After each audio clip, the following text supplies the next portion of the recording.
More on the industry. Let's bring in airline veteran Bob Crandall, the former American Airlines chairman and CEO, on the Squawk Newsline. Bob, always great to speak with you. Good morning, Melissa. Summer is a tough month. I mean, there are a lot of people traveling on vacation. There are thunderstorms all over the place, weather delays.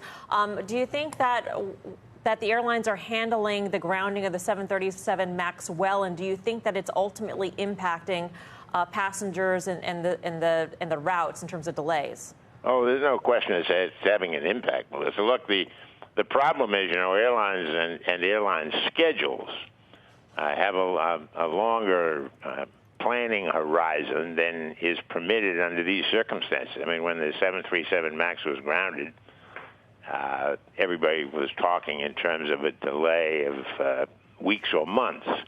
Now it's been many months, and the consequence is that the airline planners, the guys who do the schedules, just don't have a reliable handle on how many aircraft are available. As a consequence, they're sort of constantly making short-term changes.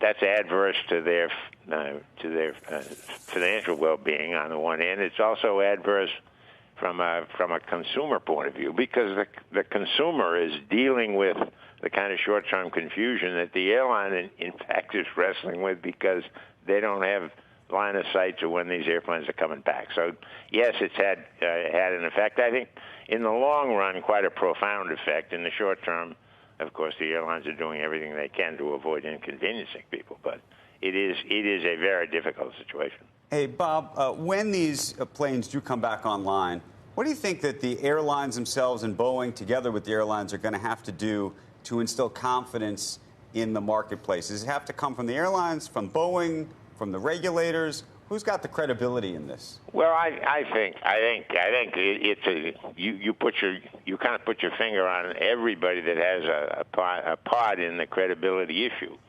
The public is going to want to know that not only the FAA here in the United States, but regulatory agencies in other countries are willing to accept the tests that have been run, and when all of the regulatory agencies have signed back on, and when Boeing is signed back on, and when the airlines themselves have put their own pilots in simulators to test the changes that have been made, then I think the public will say, wait a minute, these are very complicated machines, but a number of reliable agencies have said it's safe to fly, and I think that people will get on the airplane without much of a problem. However, before that happens, you've got to have that simultaneous approval by multiple parties, and that, as you know, hasn't yet happened, and we don't really know what the schedule for that is. Yeah, it could be a long road. Bob, we appreciate your time.